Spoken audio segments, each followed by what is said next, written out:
Okay, so this lecture is going to be on the Enlightenment, otherwise known as the Age of Reason or the Age of Revolution.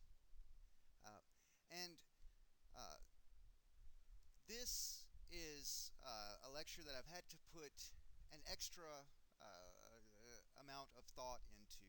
Uh, I've given this lecture many times, but with recent events in North County, in terms of the unrest there, uh, some of this is very relevant, and and I want to phrase everything and discuss everything in ways in which you, the student, can form your own perspective based upon your own values and experiences by giving you knowledge, hopefully in an unbiased way, as much as possible.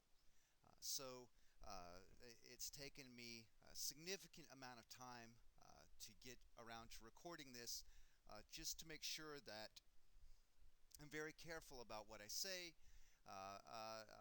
that this is helpful for each student during this period of time in which there's this period of unrest in the St. Louis County, and in light of the issues that are on everybody's minds at present. Okay, so we're talking about the Enlightenment. And in the Enlightenment, um, there are two big principles that we're going to discuss.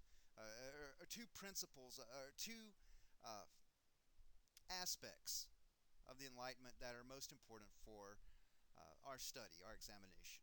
And one is that human beings begin to use reason in an attempt to understand observed experience. And they do this rather than appealing to traditional authorities. In the past, people would appeal to scripture or to natural law, not natural law, or to church tradition in order to arrive at absolute truth.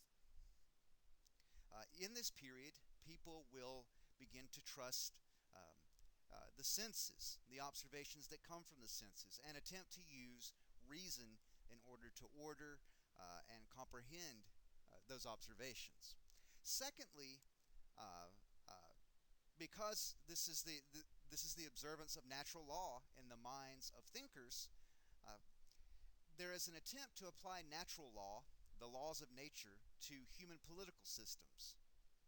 And what results out of that philosophical movement is a period in which, around the world, many different peoples in North America, South America, and Europe, particularly, attempt to wrest power away from monarchs and systems of monarchy and to set up representative democracies in the form of republics. To really get at that, to understand just how this process got started, we have to look at absolutism. And I'd like for you to take a look at the video John Adams Meets King Louis XVI of France. And this is an important video because it demonstrates the power of the king. You notice that people are kneeling, they're kissing the king's hand. John Adams is there as a representative of the rebellious 13 colonies, the new nation of the United States of America, trying to secure aid. He's there with his friend and co-revolutionary Benjamin Franklin. Louis XVI is what will be the last in a long series of absolute monarchs. And France in this period of time was governed by a system called absolutism. The 30 Years' War in Europe in the previous century, from the one we're talking about, there was a period of Protestant and Catholic conflict. There was this massive religious conflict that raged throughout Europe, and it was very destructive. Around a third of the population of Germany died in this conflict. Germany was kind of the battleground in that you had northeastern Germany that was primarily Lutheran, Protestant, Western Germany, which was primarily Catholic, and Bavaria in southern Germany that was primarily Catholic. So the split in terms of religion in Germany made Germany the front lines for the different Catholic powers of Europe to battle one another.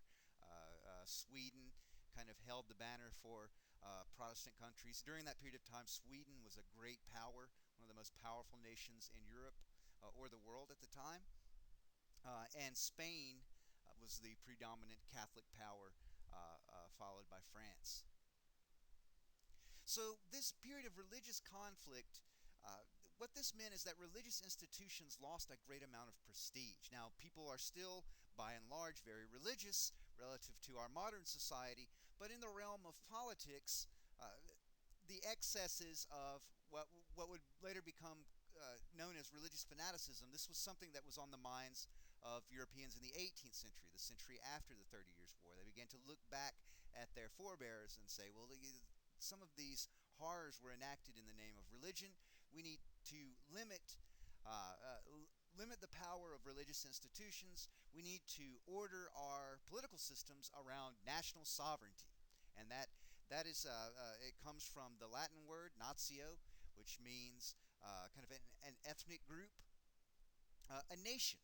Right? So the French have a nation, the British have the English have a nation, the Germans have a nation. Right? In this thinking, in this way of thinking, and these nations are organic. They're not the result of. They're not a human construct. They come from nature, where you have people of a similar ethnic group and linguistic group speaking the same language and the same values. They coalesce and form a larger body, kind of an extended family of extended families. And that, again, just as an aside, that's what makes the United States unique in this period of time, in that the American founding fathers were forming what we might call an idea nation. It's a nation based on principles, on political principles, those of life, liberty, and pursuit of happiness, and constitutional rule, rather than any one ethnic group, any one ethnic identity. So, religious institutions began to be subordinated to the will of these nation states, as they would come to be known. And the nation states were headed by monarchs, by kings and queens. And these kings and queens began to take a great amount of political power unto themselves. Previously, in the Middle Ages, the kings and queens of Europe had been limited, their power was limited in scope due to the presence of a very powerful international church headed by the papacy, the Bishop of Rome, the Pope, and this limited their authority. Over time, they began to take more and more authority away from the church, more and more authority away from merchants, more and more authority away from the nobles living under them, their own subordinates, and amassing more and more centralized control under the kings and queens. We call this system absolutism, a system in which a system of government in which a monarch has unlimited power. And these monarchs claimed to rule by divine right. They claimed that God had ordained the king, the queen, queen, and remember this idea of the great chain of being, and thus they derived their power from divine will. So the king has a duty to make sure that the right religion is being taught in his domain. Also, the people have to obey him because he's chosen of God. Okay, and this is the result. This is an ideological outgrowth of these kings and queens taking the power of religious institutions unto themselves. They can now justify their power by emphasizing divine right.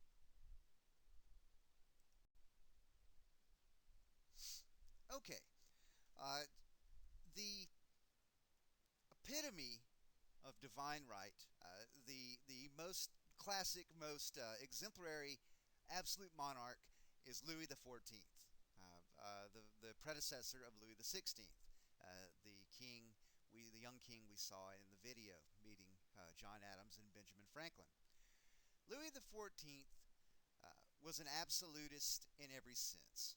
There had been threats to his authority when he was very young. And so when he came into majority, he became a mature man. He sought to limit the power of the nobility under him in every way possible. And you can see these long flowing robes. They have the fleur de lis, uh, the, the symbol of the French monarchy. And of course, they're blue, the color of the French monarchy. He's got this jewel encrusted sword symbolizing his kingship. He's got this uh, large wig on to prevent any if he comes down with lice. His lice will be unnoticeable. And you notice that he's got these kind of these rocking calves here. He's doing calf raises or whatever apparently. He's got these tights on and these pink buckled shoes at the bottom. Pink being a color associated with masculinity and military prowess at the time.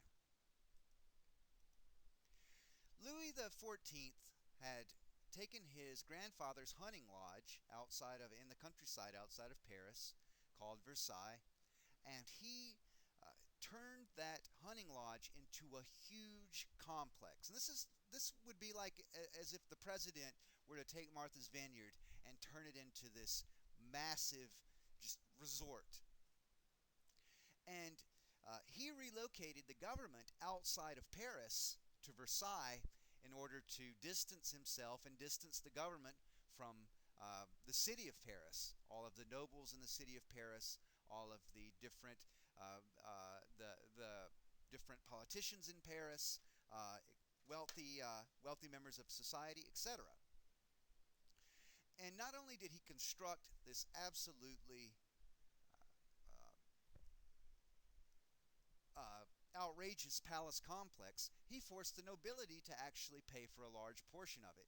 And then he forced many of them to live at this huge palace complex so that he could uh, uh, maintain authority over them. And of course, they would pay him uh, uh, gifts. They would give him gifts and strive to earn his favor so that they could eat with him, so that they could watch him as he slept, so that they could watch him as he spent time with his many mistresses.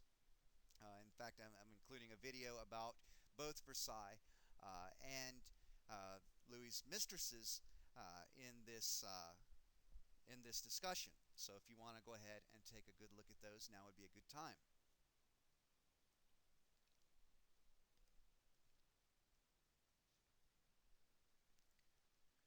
So Louis was so powerful and he was so admired throughout Europe as the king's king that he was imitated throughout throughout the continent.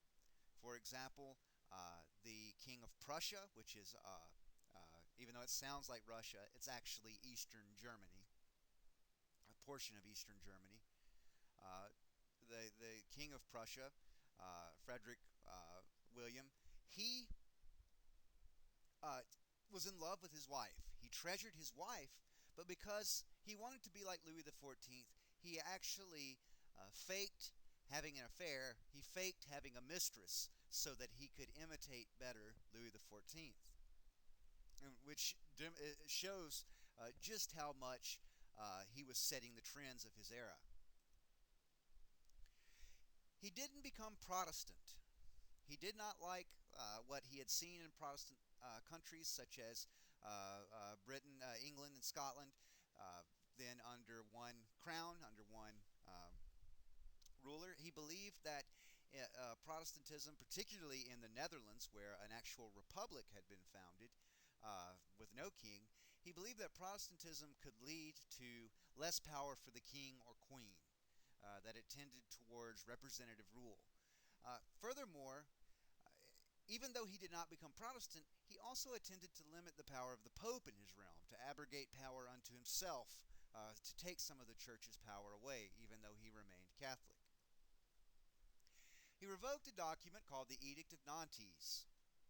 This had been signed in an earlier generation. It had secured toleration of French Calvinist Protestants. So you have a Protestant minority in France of Calvinists, Presbyterians. Basically, as we use the term Presbyterian. That comes from the Presbyterian Church in Scotland. Presbyterian is kind of the Scottish term for Calvinists, so that's what we use in the United States, generally speaking. Um, there was a document, the Edict of Nantes, that had secured the rights of French Calvinist Protestants to practice their religion in their own homes, in private. Okay, they couldn't proselytize, but they could, in the privacy of their own homes, practice their religion. He picked up the Edict of Nantes and he said, "I am the state," meaning that he was the law. His word was law, and he could do whatever he wanted to do. And he actually physically ripped up this document, taking the rights of worship away from these French Protestants. And of course, when he said, "I am the state," and ripped up this document, that's the equivalent of the president striking the First Amendment or ripping that off of the the U.S. Constitution. It is a sign, an action that symbolized his absolute power. And he fought nearly every other major power in Europe. And through warfare, he enlarged France's borders. He ended up putting his grandson on the throne of Spain, and he became the preeminent power in Europe. Now, how could we justify, why did people put up with Louis taking this power upon himself? Why did people think that it was so great to have a king with all of this absolute authority? This was very much in keeping with the political culture and thought at the time. Uh, the century before, there had been the chaos of the 30 Years' War. There had been all this destruction. There had been looting. There had been large-scale rapes. There had been civil strife. There had been civil war. Armies had marched across Germany, trampling crops, killing livestock, killing peasants on both sides. And so, in the aftermath, political thinkers began to glorify the strong man, the strong ruler. Okay, this is the strong ruler who can keep everyone in line. And one of these theorists, Thomas Hobbes, is very important for later political development. Thomas Hobbes believed in something called the social contract, and that is that when we're born into what's called a state of nature. The state of nature is just human beings without culture, without knowledge, without rules, doing what they want to do when they want to do it. Kind of an anarchic way of being, living according to our primal nature. And we live in this state of nature, but we can't benefit from civilization while we're living in this state of nature. Okay, so for example, we can't farm, we can't start a business, we can't build up any private property if someone can just come over, hit us over the head with a club and take it, right? It's not the way to produce a prosperous, secure society. So Hobbes argued that in order to live in a civilized society, we have to give up some of our freedoms. We yield some of that freedom to the state. Okay? We yield some freedom in exchange for security. And the state takes some of those freedoms upon itself, and then it provides us with security. Hobbes believed that the state of nature was brutish. The state of humanity before the advent of rational government was one of brutality, of kind of a primitive way of living. Human beings without the presence of authority and the coercion of authority, human beings will revert to raping and murdering one another. That's how Hobbes saw human nature. This is Hobbes' viewpoint. And so Hobbes believed that a strong human being had a strong ruler, a strong king had to be, a strong king was necessary to control human beings, because human beings are so inherently evil. Human beings are inherently evil. There are many of them in society. The king, therefore, has to have a lot of power in order to control this great mass of people, to keep them in line. Right? It's if you've ever seen the shows, I think it's is it on A&E? I can't remember. I used to watch them all the time. The Scared Straight, I think is the name of it. Beyond Scared Straight. in which they take children from children who are kind of making bad decisions, not really knowing the consequences of their decisions, and they take them into to visit jails, county jails, and they see just how horrible these places are, and this is supposed to shock them into behaving better. And of course, this is kind of a public service that's done by these sheriff's departments around the country in order to prevent crime, to prevent a lot of human misery. But this kind of drastic approach is seen as necessary for those children who are, you know, are heading in that direction, are kind of barreling towards that, uh, barreling towards a lot of misery and suffering themselves. And of course, this is something that I myself experienced at one point in time when I was a teenager. But we won't talk about that. But this is how Hobbes saw human nature. Human nature had to have strong controls on it. Otherwise, if left to our own devices, we would destroy civilization. An example I give is after Hurricane Katrina. I think I've already mentioned that I'm from Mississippi. There was a period where I lived in South Mississippi. The town that I lived in, Hattiesburg, had been ravaged by Hurricane Katrina, and the National Guard had been called in. The night before the hurricane hit the Mississippi Gulf Coast, the governor, Haley Barbour, got on the radio. And he said, the National Guard's going to come in. If you loot, you're going to be shot. And this was it was a very, very intense statement, right? And it was kind of it made me think just how serious. It was kind of terrifying to me, because I thought, well, what is going to happen? This storm, is it that massive? Could it cause this much damage? And of course, it hit the Mississippi Gulf Coast, and when the governor went to see the Gulf Coast, he said that it looked as if an atomic weapon had been dropped on in the Biloxi and Gulfport, these other towns. But the National Guard came in and began to, and martial law was imposed. There was no electricity. It really, really was a pain not having electricity for that long. Of course, many people had much worse problems, their property being destroyed, etc. But there was a man in the town that I lived in, Hattiesburg. He killed his sister for a bag of ice. And you think about that, his whole life changed. His family changed forever, just for a bag of ice. Because people were in such desperate straits, they had lost, many people had lost control, right? And this is, out in the country. This is in a rural environment, very different from that kind of captivated the nation in New Orleans. But still, this state of nature this analogy worked there. There was chaos in Mississippi, just as in New Orleans. But Hobbes would look at that as a perfect example of this reversion to the state of nature, that the state of nature is brutal. Therefore, the National Guard was justified in coming in and imposing martial law and taking away liberty.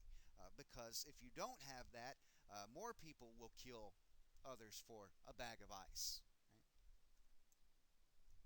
Right?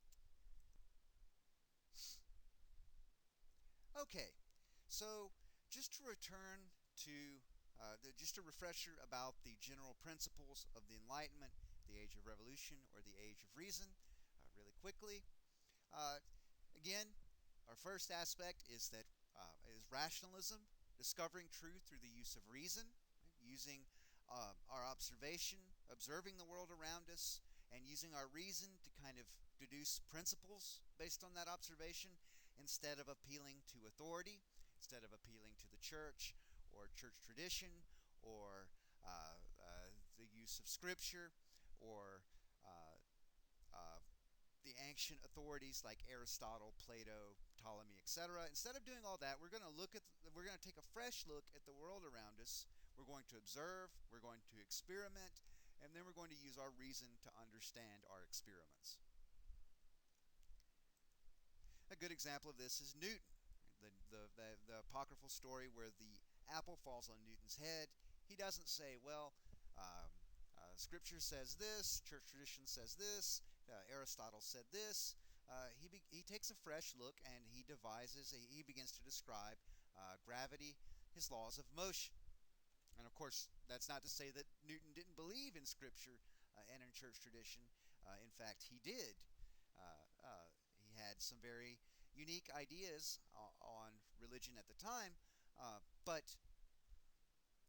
he was very much a rationalist. He wanted to look at the world empirically and use his reason to sort all that out. And of course, this rationalism, when applied to government, the discipline of political science, which is the attempt to kind of look at politics and government in this rationalist way, observing nature, human nature, and then using our reason to try to understand those observations. When this begins to be applied to government, we get new types of government produced by revolutions. People begin to argue that inherent in nature are natural rights and that government should respect these natural rights. And as a result of that, we get new forms of government like representative democracy. And these ideas begin to spread throughout the world. And in many ways, we're still living with these principles as revolutions continue. Okay, so this lecture is going to be on the Enlightenment, otherwise known as the Age of Reason or the Age of Revolution. And this is a lecture that I've had to put an extra amount of thought into. I've given this lecture many times, but with recent events in North County, in terms of the unrest there, some of this is very relevant, and I want to phrase everything and discuss everything in ways in which you, the student, can form your own perspective based upon your own values and experiences by giving you knowledge, hopefully in an unbiased way, as much as possible. So it's taken me a significant amount of time to get around to recording this, just to make sure that I'm very careful about what I say, that this is helpful for each student during this period of time in which there's this period of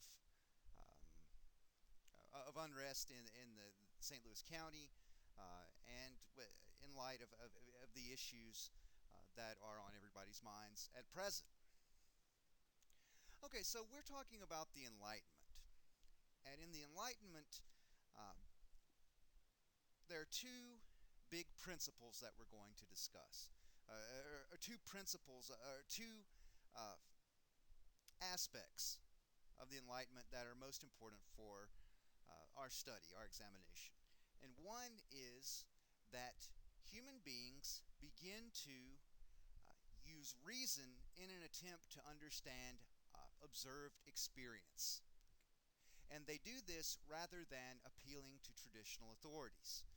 In the past, people would appeal to Scripture or to natural law, not natural law, or to church tradition in order to arrive at absolute truth.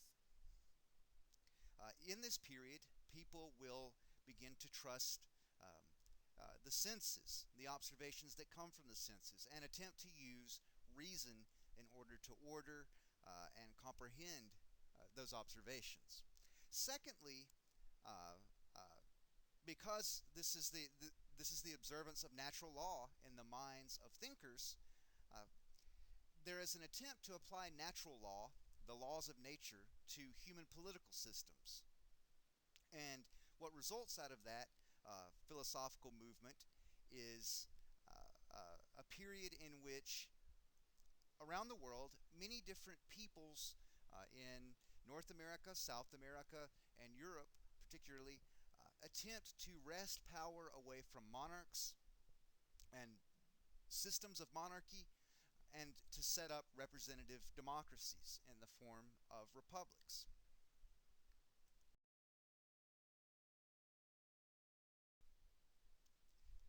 Another Enlightenment philosopher very important for our discussion was Voltaire. Voltaire was a Frenchman. He lived in absolutist France, in the most absolute, the model for absolutism in Western Europe. And Voltaire, in France, the Catholic Church and the French crown were very closely bound together. Again, you saw how earlier how the king, Louis XIV, had taken many of the powers of the church upon himself, that he ruled by divine right. If you slandered the king, it wasn't just slander or sedition, treason. It was also blasphemy, right? Because the king was God's chosen leader. And Voltaire rejected this idea. Voltaire rejected Christianity. He's one of the first, what we might use the term secularists. He believed that Christianity was superstition. He believed that it was barbaric, that the state used Christianity as its basis, its ideological basis for rule. He believed that politics and religion should be completely and utterly separate. He advocated for individual freedom of religion, and he believed in using reason alone to discern political truth. So we're not going to appeal to religion in any sense, according to Voltaire's point of view. And in France at the time, you have salons, basically these kind of coffee houses where people would get together and discuss political ideas. Many of these politicians had read, not politicians, these political thinkers, these gentlemen had read John Locke. Many of them, Voltaire was one of them. And they began to discuss these ideas, and many of these ideas were seditious. You could be jailed, found guilty of treason for arguing some of these principles, arguing some of these perspectives in France at the time. So it was very dangerous for these people to express themselves in this manner. Right? They were taking great risk upon themselves by arguing some of these ideas. In particular, one example in the U.S. is during the Continental Congress, when the statement was made that the states should hang together, and Benjamin Franklin made the famous statement, "Well, we will all hang together, or we will all hang separately," meaning that if the individual colonies didn't band together for independence, that the British Crown would capture all of those present and hang them for treason. Voltaire also made famous throughout Europe a court case called the Calas affair. And again, there are many instances in history where a court case kind of captivates society, and these differences of opinion regarding principle or political conditions or political conflicts are kind of symbolized by a particular trial. And this is the case with the Calas affair. When Louis XIV ripped up the Edict of Nantes, French Protestants lost the right to practice their religion in private. And the Protestant minority, particularly in the south of France, was, from Voltaire's point of view, was oppressed. People were denied their natural rights. Therefore, it was a sign of kind of the barbarity, the backwardness of the French crown.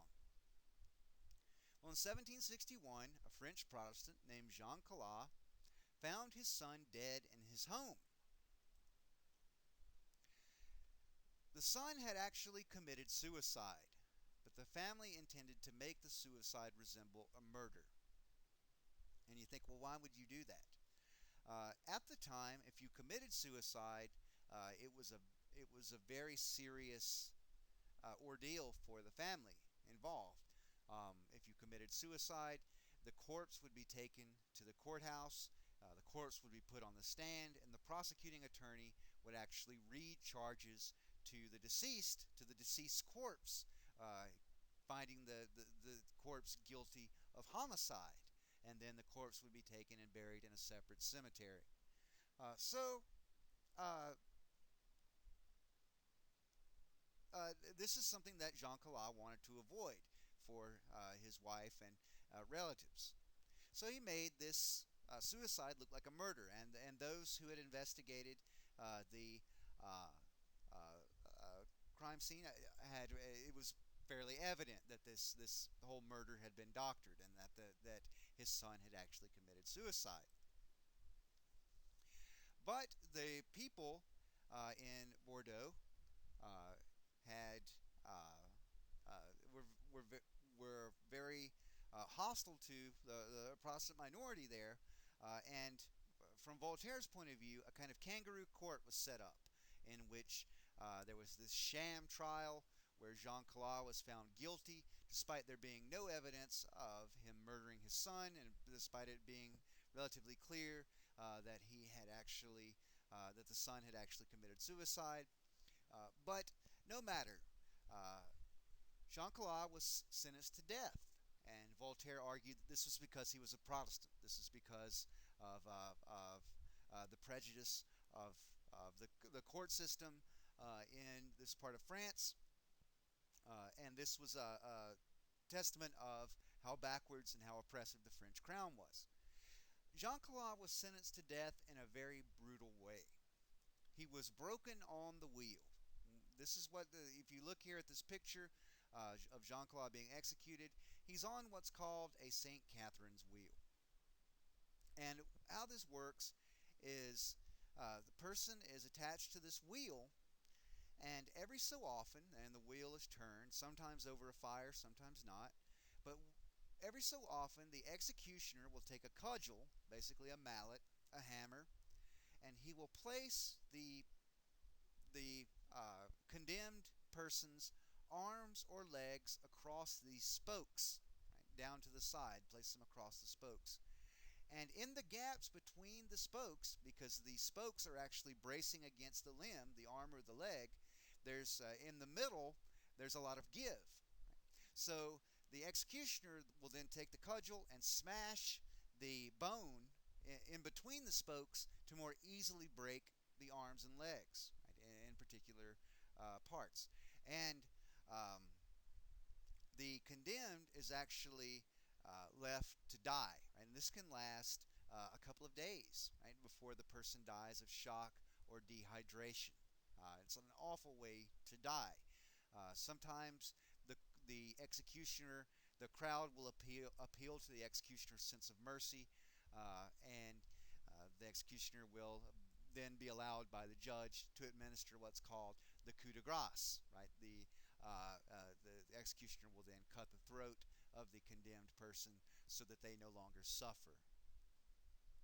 And this kind of punishment, Voltaire argued that this was heinous. That not only was it heinous that Calas was sentenced to death because of his religious beliefs, it was heinous that he was killed in this barbaric, what he saw as kind of a medieval way to kill someone. And when the Founding Fathers described cruel and unusual punishment, this is what they were referencing, because this is the normative method of execution for commoners throughout Western Europe in this period of time. This was a very common way to execute murderers. And if you were a nobleman and you murdered someone, you could be shot or beheaded rather than being broken on the wheel. So there is a difference in punishment in terms of social class. But this is the cruel and unusual punishment that this served as the frame of reference for cruel and unusual punishment in the 18th century. So Voltaire wrote a piece about this execution, and this piece spread throughout Europe. It was circulated throughout Europe, and people began to discuss uh, uh, these issues on a much wider scale. The final French philosopher we're going to look at is a man named Jean-Jacques Rousseau. Rousseau believed in this idea of a social contract. That was the basis of his thought, just as it was the basis of Locke and Hobbes. But Rousseau disagreed with Hobbes in that Rousseau believed that in a state of nature, we're good, right? We're just. That it's actually the government, it's actually giving away our freedom that corrupts us. So Rousseau argued that because we're good and just in a state of nature, we need a weak government. We need to be self-governing, right? We don't need to give our power away to the state. And so he argued in The Social Contract, which is a book he wrote, that the only legitimate social contract is one created by the people, i.e., the electorate, right? Because we're just and moral in a state of nature, we don't need a strong government dictating to us, telling us what we can and cannot do. In fact, we're just enough that we get to do that to the government, right? We get to decide what type of government governs us. Because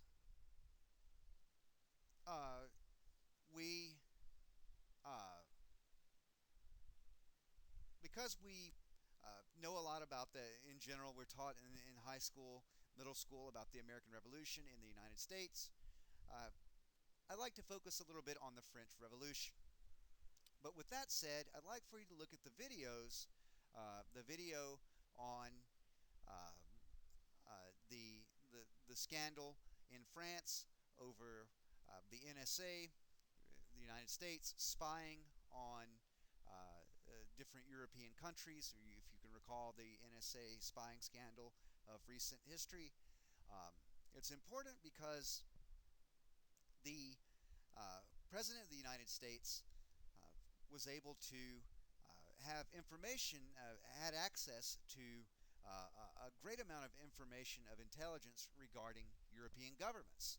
In fact, Angela Merkel, Chancellor of Germany, what she ate for dinner, right, was known to the NSA. So just take a second and look at that video.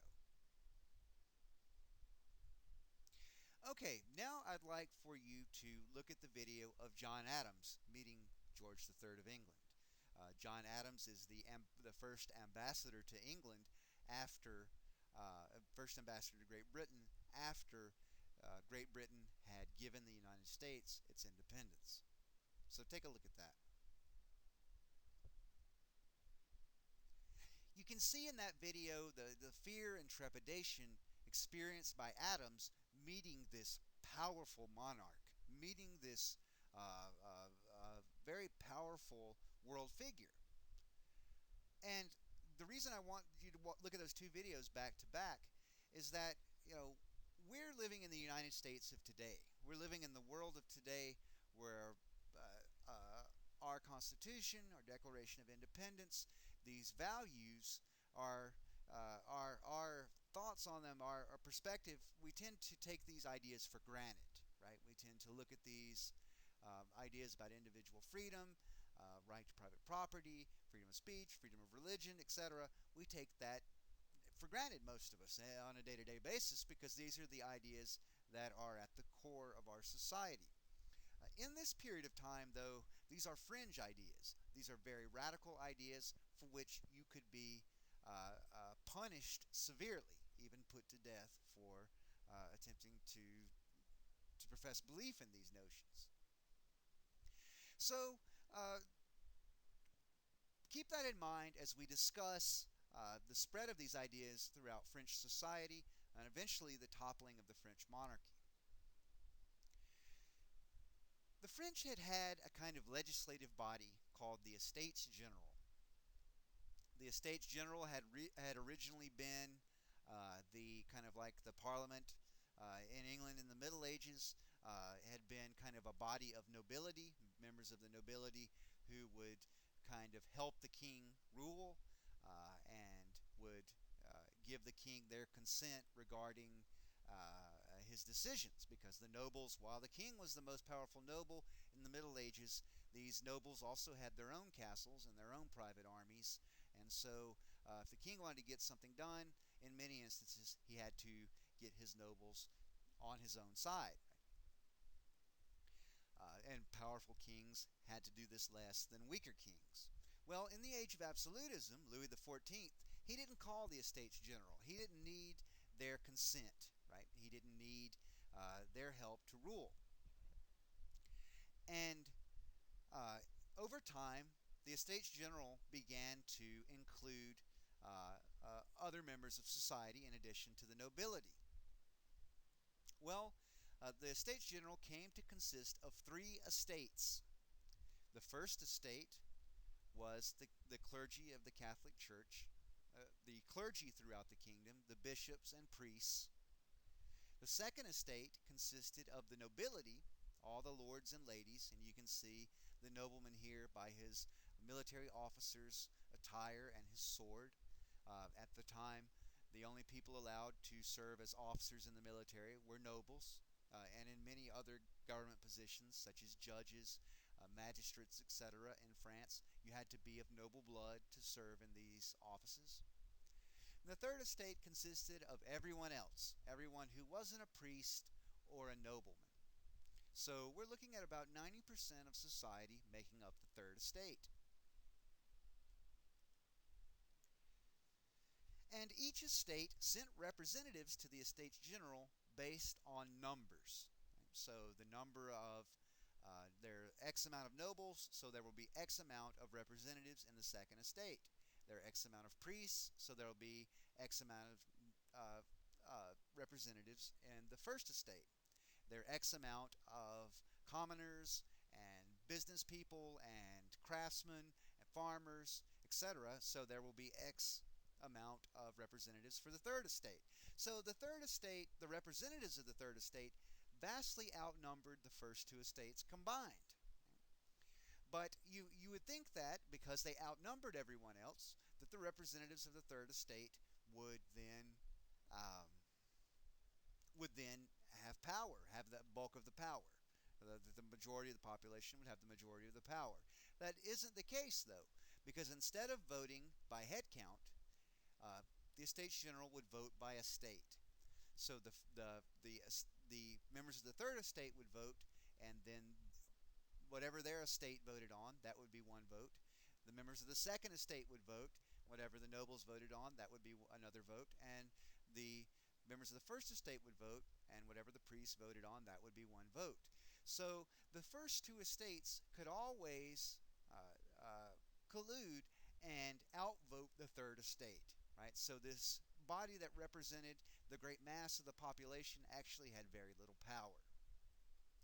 But during the period of absolutism, the kings didn't even need to call the Estates General. It was kind of a defunct body. There were people who belonged to the Estates General, but they didn't need the consent of the Estates General to do anything. Well, that changed by the time of the reign of Louis XVI. His predecessor, Louis XV, had spent money frivolously. His ministers had tried to say, look, this government is deeply in debt. This government is financially crashing. We need to do something. And he said, well, it will last during my time. After me, the deluge, meaning after me, everything can go to hell. I don't care, right? And in fact, during the reign of his successor, Louis XVI, it did go to hell. Pardon my language. The government had aided the revolutionaries in the American Revolution. They didn't do this out of love for the principles held by the American colonists. In fact, the French crown abhorred these principles, and if you went around in Paris talking about life, liberty, and pursuit of happiness, you would be jailed for sedition, treason. But In the previous generation, in the 1760s, the British had defeated the French and conquered the French colony of Quebec, the French part of Canada. Right? So the French had lost their North American empire to the British, so they wanted revenge. So they supported the rebels in the American Revolution. In fact, the French fleet was sent to prevent the British fleet from reinforcing the British troops, the British army of Lord Cornwallis, General Lord Cornwallis, at the Battle of Yorktown. So because the French fleet had blocked British ships from bringing supplies in, the British General Lord Cornwallis had no choice but to surrender to General George Washington after the siege of Yorktown. And this, of course, was a huge victory. This would bring about the end of the War of Independence.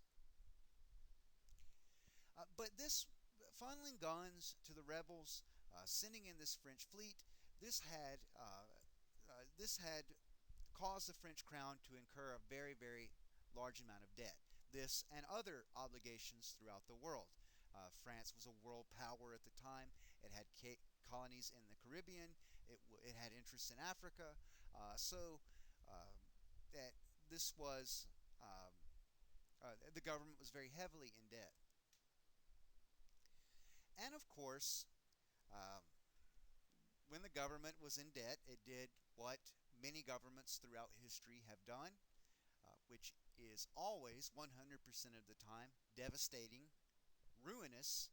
In fact, this is something that helped bring the Roman Empire down. Many people don't realize it, but inflation is actually something that wrecked the Roman Empire, in my opinion, more than perhaps any other factor. That's an issue for another day. But the government began to print more money. Began to print more money in order to pay off its debts. And this is something, keep this period of time in France, keep that in mind when we talk about Germany in the 1920s and 30s. The Nazi Party, Adolf Hitler coming to power after hyperinflation had basically destroyed the German economy.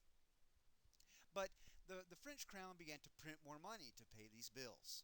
And of course, this caused inflation. And this meant that the price of food, the price of all commodities began to go up.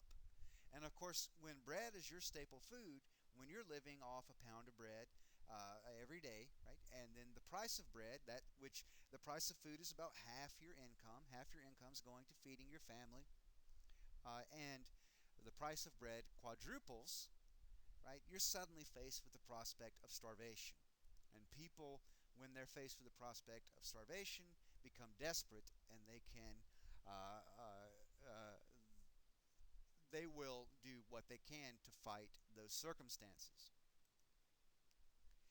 In addition to this hyperinflation wrecking the French economy, lowering the standard of living for the people in France, uh, Enlightenment ideals began to spread.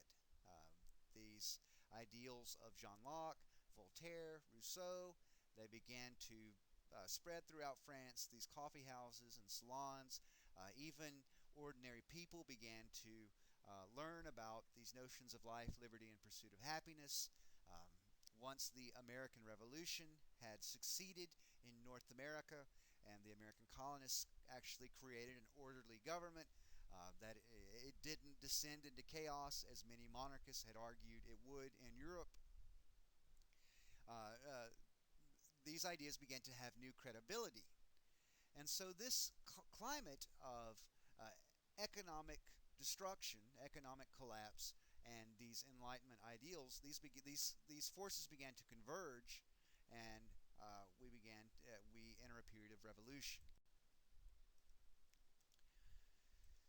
This third estate broke away from the first two estates, and the reason that this happened is that Louis XVI had to call the Estates General. He had to call them back into existence. And remember, Louis XIV and 15th, they had no use for the Estates General. He called them back into existence because he still needed to raise taxes to pay off these bills. And the third estate, recognizing the power they had, when the traditional meeting hall had been closed to them, they decided to break away and call themselves the National Assembly. And they stated that unless a constitution was established for the French people, for the Third Estate, they would not consent to passing any law whatsoever, including those laws by which the king would gain the taxes he needed to pay his bills, to pay the government's bills.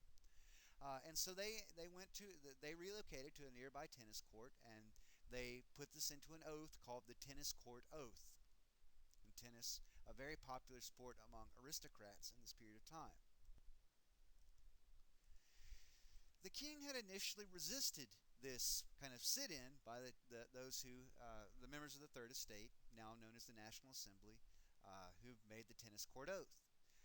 But his hand was forced after a riot in Paris in which a mob of desperate, ordinary citizens stormed a prison called the Bastille and seized this prison. This isn't a prison in the sense of a penitentiary like we would know it today. It's basically a royal arsenal where there is a cache of gunpowder, of muskets, swords, etc. And it also has a dungeon in which political prisoners are held. Those who have been found guilty of sedition, who have distributed political pamphlets, who have written poetry condemning the king, who have been passing around the work of Voltaire, Thomas Jefferson, and others. And they're held, they're incarcerated there. So this mob seizes the prison. They arm themselves with muskets. They free these political prisoners, and then rather than have bloodshed, slaughter in the streets, the king accepts the demands of the members of the Third Estate. And of course, this creates a situation in which law and order begins to decline throughout France.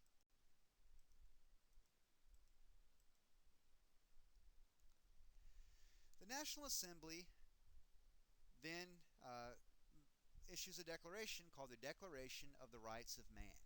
And though this isn't a formal constitution, it kind of serves the purpose of a formal constitution, in which the privileges of the nobility were revoked, the state tithed to the church, the Kingdom of France, because it was arm in arm with the church. The kingdom actually paid a tithe to the church for the nation, so that the ordinary people did not pay their tithe. The church was supported by the state. This was done away with the Declaration of the Rights of Man. Individuals would then have to pay their tithe if they so chose. And the king was not dethroned, but he lost a lot of his power, particularly legislative power. The National Assembly began to argue that it alone could make laws, kind of in the way that the United States Congress does. And of course, if you look up at the top of this image, you can see this pyramid with an eye on it. This is a Masonic symbol, and you could look at the E pluribus unum from many one on the money of the United States, and this, again, you'll find this Masonic symbol. The reason for this is that in many areas of Europe, these Masonic lodges, because they were secretive, they were environments where you could actively discuss these principles, these Enlightenment principles.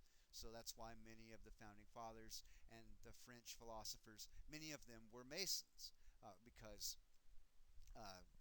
they could freely discuss these ideas without the threat of persecution by the state in these Masonic lodges. And of course, there are all sorts of conspiracy theories coming out of this, but the reality is that in this period of time, these Masonic ideals were actually the ideals of the Enlightenment, and the Masonic lodges were just kind of safe houses for some of these philosophers.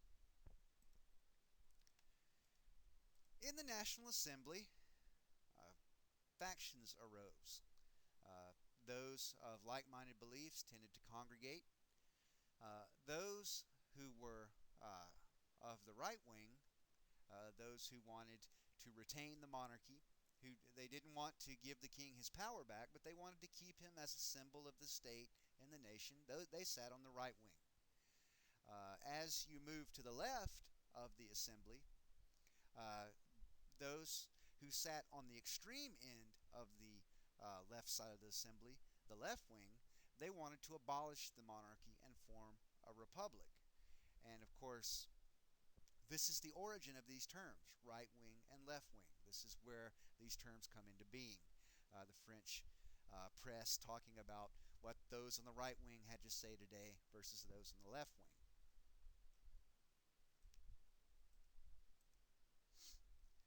Many foreign powers felt threatened by the success of the French Revolution.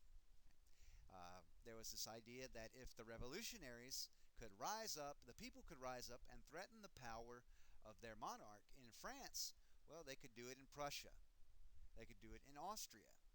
They could do it in Russia. And they could do it in Spain. So many foreign powers were very much threatened that these revolutionary ideals, which were already spreading throughout their domains, that they might prompt a revolution in their own territories. In addition to this, the Queen of France, who we'll talk more about in just a moment, Marie Antoinette, she was a member of the Austrian royal family. Now, Austria is a country southeast of Germany. The Austrians are ethnically German. They speak German. They speak the German language. And in this period of time, they had built up, in the preceding centuries, a very large empire. The Habsburg Empire, the Austro-Hungarian Empire in a later period. Remember that when we're talking about the First World War. But the Austrians were kind of the rival superpower with the French. Right? The French and Austrians had fought during the reign of Louis XIV, and they were kind of blood enemies. Right? They were very intense rivals. Well, as part of a peace treaty between France and Austria, Louis XVI had married a member of the Austrian royal family, Marie Antoinette. And so many of the people hated Marie Antoinette. She was very unpopular. She was seen as kind of a hated enemy. In fact, one of the very first events of mass unrest during the French Revolution was when a large number of women from Paris actually marched to Versailles to talk to the king, to tell the king was kind of seen as the protector of women throughout the realm. So they went to the king to ask him why, what are you going to do about the fact that we can't feed our children, we can't feed our husbands, etc. And so, as they were marching, they chanted slogans against Marie Antoinette, because many of these women believed that Marie Antoinette was this kind of temptress. She was this devil who had taken control of the king and had prevented him from helping the people, which is what he wanted to do. He was just ensnared by this foreign evil woman. And the fact that she seemed to be, she wasn't French, so obviously she was very out of touch with the French people. When the French people were starving, the statement she made, "Let them eat cake," meaning she actually didn't have any ill intent when she made this statement. The French term is brioche, which is kind of a bread-like cake, but we use the term cake in English. But she didn't say it didn't have the meaning that it would later come to have. Right? She actually wondered, well, if there's no bread to eat, why not just eat cake? Right? She had never known anything but abundance, but luxury and wealth. So she couldn't conceive of starvation. And of course, the peasants saw that as complete dismissal of their concerns, really of their lives. So she was doubly hated after that. Well, to make matters worse, Louis XVI had decided to flee with his queen, Marie Antoinette, to what's now Belgium. Well, Belgium at this period of time was known as the Austrian Netherlands. That period, that region of the Netherlands was actually ruled by the Austrian royal family. So Louis was wanting to flee to the Netherlands to meet up with his wife's family, the royal family of the Habsburgs, the royal family of the Austrian Empire, so that they could then march an army into France and crush this mass revolt. Louis left. He kept a very, very detailed diary, wrote in it every day, and he wasn't a very intelligent man in a sense. And he left this diary open on his desk after he fled. So obviously, his handlers knew exactly where he was going and what he was doing, and he ended up being stopped at the border by a soldier who had recognized his picture from a coin. And he was taken back to Paris and placed under house arrest. And of course, the people were furious. They were particularly furious at Marie Antoinette, that she had, in their mind, she had deceived Louis into attempting to flee and to actually collude with these hated foreigners to end their revolution, to crush their rights.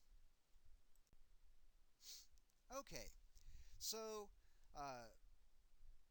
this method of execution, this device we're looking at here, is called a guillotine. It was invented by a Dr. Guillotin, and it was intended to replace the St. Catherine's wheel. This was considered to be a more humane form of execution.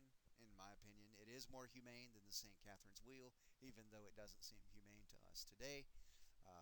But that's form your own opinion whether you think this is more humane than a lethal injection or otherwise.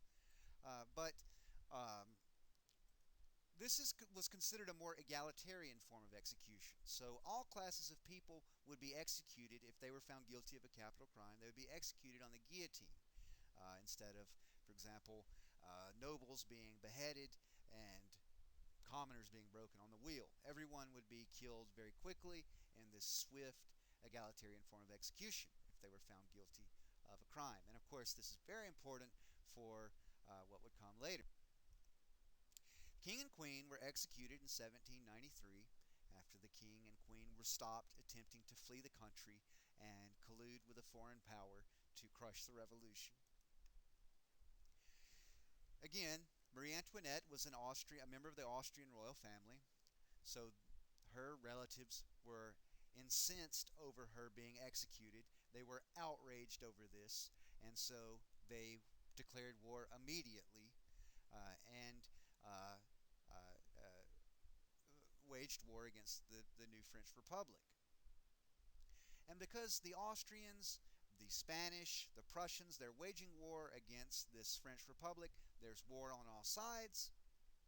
Paranoia over these foreign invasions rather, led to the development of a police state. Order broke down very quickly. And because people were fearful that these foreign countries would come in and put a king back on the throne and threaten their freedoms, ironically enough, they allowed the Republican government, members of the National Assembly, they allowed that government even greater powers.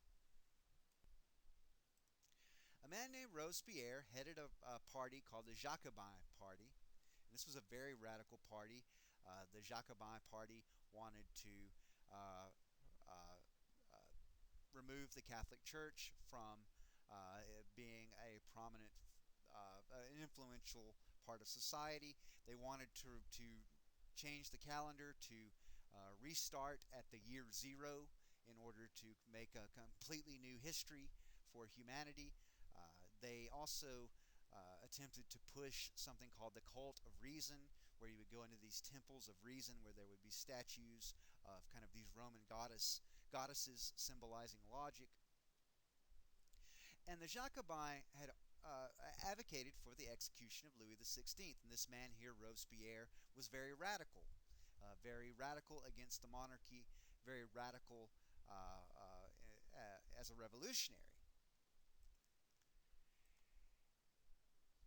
He administered this police state based on a need for internal security.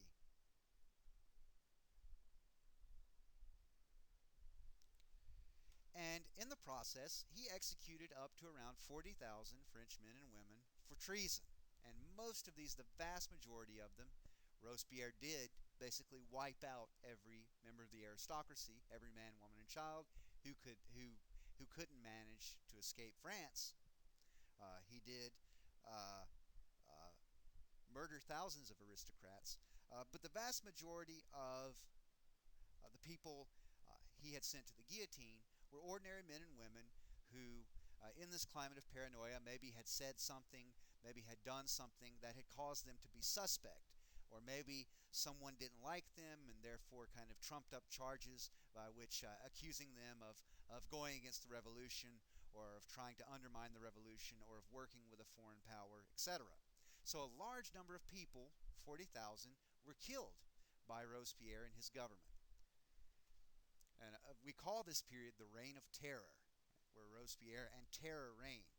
This fear of being next, the fear of being accused next and being executed. It's very similar to kind of the witch hunts we talked about in other classes where we covered the Protestant Reformation, Catholic Counter-Reformation, all of these witch trials, etc.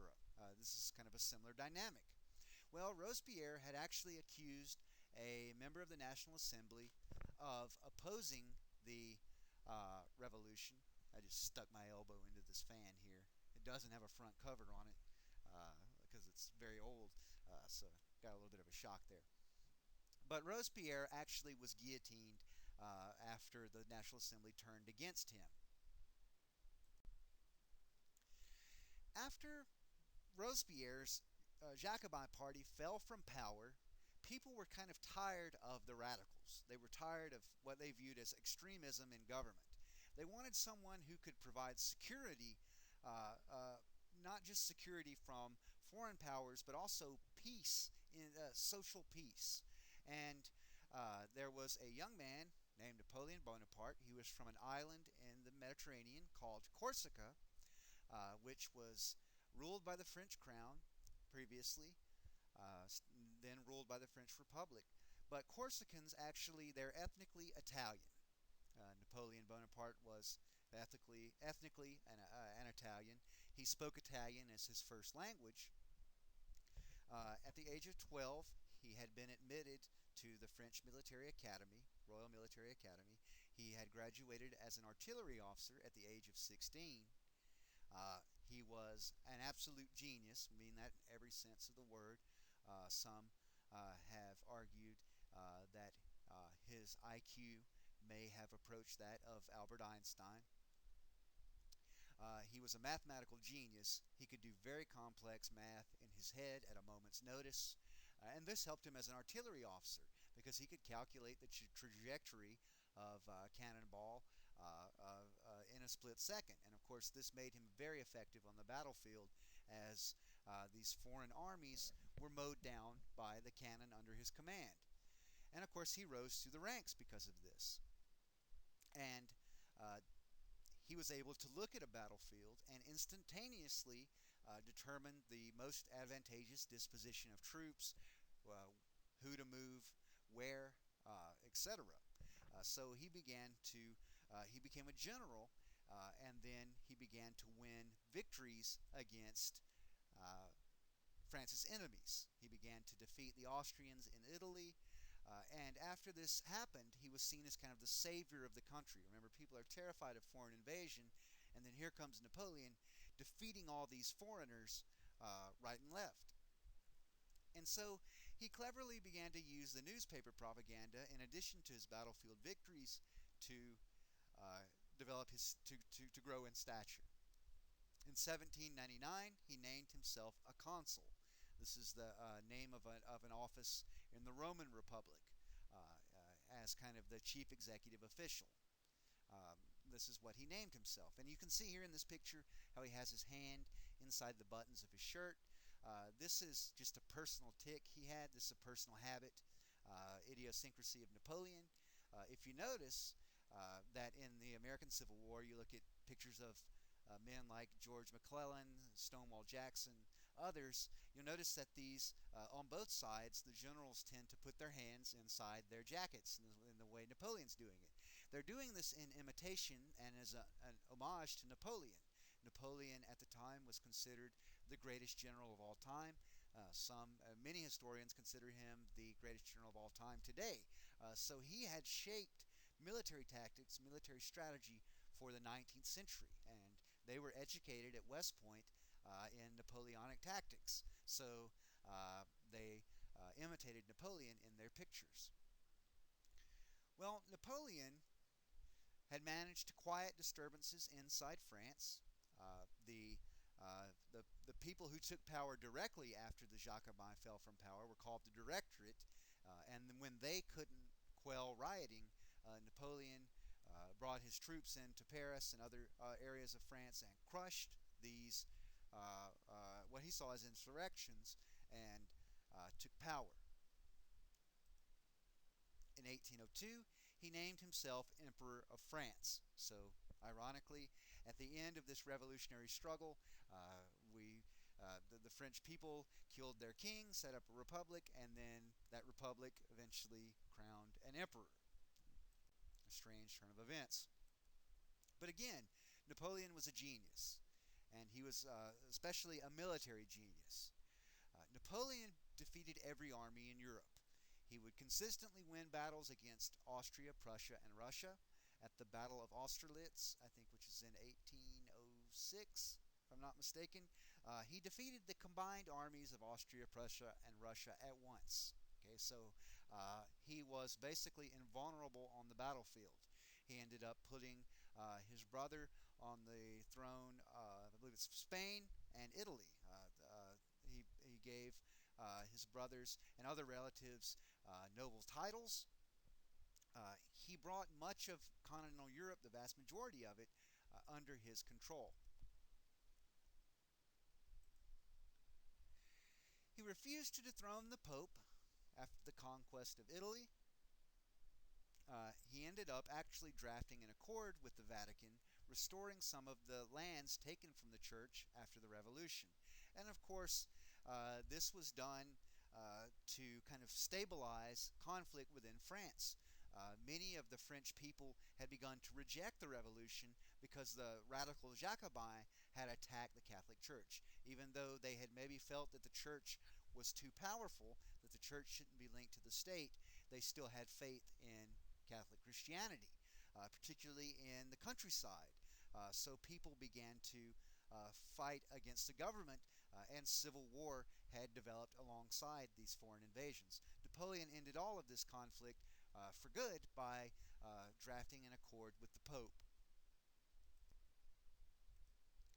Napoleon destroyed many traditional monarchies, such as the Holy Roman Empire, which was neither holy nor Roman nor an empire. That's what he said after he ended it, after he dethroned the last emperor. And of course, Napoleon was very witty. He kind of he janked people after taking their thrones from them, if I can use that word. And it's actually very entertaining to read, but also kind of menacing in a way, how callous Napoleon could be. He seized territories belonging to bishops. Before Napoleon's reign, bishops would rule entire counties, right? They would have claim to rule over certain territories. Napoleon ended this. And in areas like Germany, where there had been so many small independent states, Napoleon had crushed all of them. So after Napoleon's defeat, it would be easier for different states in Germany and Italy to begin to consolidate power and grow larger. So it was a way for nationalism and unification to actually occur, indirectly caused by Napoleon's policies, by his victories. Well, Napoleon had issued what he called the Continental Policy. Great Britain had remained his enemy. Britain and France had been enemies since the 100 Years' War, at the end of the Middle Ages. They were kind of seemingly eternal rivals. Well, Napoleon had built a navy that had been crushed by a British admiral named Horatio Nelson at the Battle of Trafalgar. Thus the name of Trafalgar Square in London, in homage of this battle. Napoleon had built this navy, even though the French, even though he wasn't particularly knowledgeable about naval warfare. The idea was that the French army would be able to cross into Britain, and if the French army had made it into Britain, Great Britain would not have survived. They could not muster an army of the size and quality of the French Empire under Napoleon. But at the same time, they had the best navy in the world, and they were able to destroy the French fleet and prevent an invasion of their home islands, of Britain and Ireland. So, um, to punish the British, to crush Britain, he attempted to starve the British out by closing continental ports to British merchants, that this would financially ruin Britain. Well, the Russian Tsar, he still traded with Britain, and this angered Napoleon. Napoleon wanted to invade Russia and punish the Tsar and make him give up this policy of trading with Great Britain.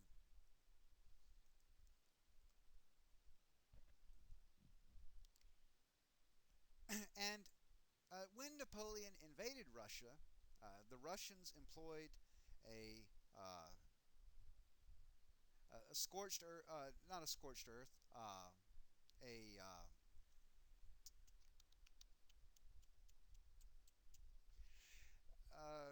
yeah, a scorched earth. We'll use the term scorched earth uh, policy strategy, in which they would burn their own farms, they would burn their own towns, villages, and retreat further to the east into this great mass of Russian territory, the hinterland. And of course, when Napoleon's army would march through Russia, they would march unopposed.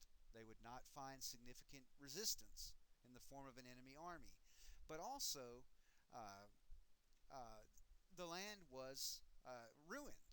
So they couldn't forage for food, they couldn't find any livestock, and of course, Napoleon's supply lines were stretched thin. So, as they moved, they basically ended up moving through this giant frozen wasteland once the winter came, and Napoleon's soldiers began to die of hypothermia and of disease at an alarming rate. And basically, he had no choice but to retreat from Russia, and during the retreat, he was harassed by Russian guerrillas, and many more died of disease and starvation on the way. And he ultimately he made it to France with 1/10 of the number of troops he left with. He made it back with 50,000. He left with 500,000. He ended up being exiled to the island of Elba. But he actually was able to, he crafted an escape plan. It worked. He made it back to France. He again appeared in Paris, raised a huge army, and was ultimately defeated again at the Battle of Waterloo in 1815. He was then exiled to the South Atlantic island of St. Helena, thousands of miles away from France, so he could never make it back to France. And there the British were still so fearful of Napoleon, the idea of him returning to power, that he was actually, we know now for a fact by looking at his remains, doing a recent autopsy, that he was in fact poisoned with arsenic by his British handlers. After the defeat of Napoleon, the victorious Allied powers, Austria, Prussia, Russia, Great Britain, uh, they held a summit called the Congress of Vienna in order to determine what to do in the wake of Napoleon's defeat. Napoleon had destroyed all of these traditional monarchies, and they wanted to find a political solution to this power vacuum. And you can see standing in the white breeches in front of this red chair. This is a man named Metternich. He is an Austrian diplomat. He is kind of the leader of this summit, the Congress of Vienna.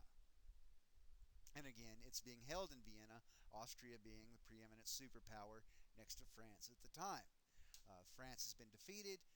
Austria is triumphant. And in this Congress of Vienna, uh, this was primarily conservative politicians, not conservative in the sense that we use the term today, conservative in the sense of favoring monarchy, of favoring a confessional state, meaning that the state and church are united, that there's an official state religion subsidized by the state, bringing the nobility back into power, kind of crushing these revolutionary ideals, doing away with constitutional rule. This was the prerogative of these victors over Napoleon, and you can see that in their dress. It's reflected in their dress. Um, you can see these breeches here called culottes. These are stockings that go up to the knee, and this is a sign of nobility. Noblemen wore these because they didn't have to engage in manual labor. It was a sign of their status. If you were a manual laborer, if you were a farmer or a craftsman, and you attempted to wear these breeches, they would be ruined immediately. Right? In fact, a derogatory term for the members of the Third Estate in French at the time, before the Revolution, was sans culotte, which just means without breeches, right? Without stockings, meaning that these lower class people wore long pants to protect their legs during their hard work. So these men are from the aristocracy. They're they're very anti-revolutionary in their ideals. So they try to bring the House of Bourbon, the House of Louis XVI, they bring that house back to power in France. They put a king back on the throne. They put kings back on the throne in all of the countries that Napoleon has had taken over.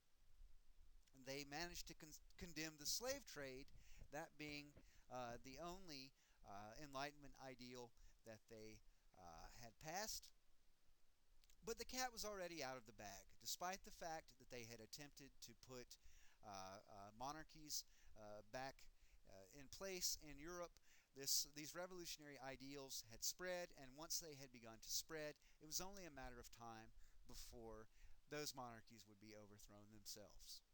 And that's the subject for another lecture. So, again, those two principles that we talked about at the very beginning, the use of experiment, observation, and reason to understand nature, and then applying that knowledge to government, to to develop these revolutionary ideals, representative democracy. And of course, we know that this was very, very, very chaotic when this began to emerge in Europe. Um, Unlike in the United States, the United States was surrounded by, on one side, by ocean, by a huge ocean that protected it from foreign powers. There was a vast wilderness on its western border, and of course this wilderness was inhabited by indigenous groups, but they did not have the power to actually crush the nascent republic. Whereas the French Republic was surrounded by foreign powers of more or less equal power when they all kind of colluded together. So the French Republic was threatened at the beginning in a way that the American Republic was not. And so with the American Republic, we see kind of a gradual development. There's a constitution. Well, first there's the Articles of Confederation. Then when that begins to show strain, there's a constitution, and these issues are gradually worked out in a legislative process until the American Civil War. Whereas the French situation was much more perilous. The French were having to work all these issues out at once. Okay, if there are any questions about anything, let me know. And thanks for watching this.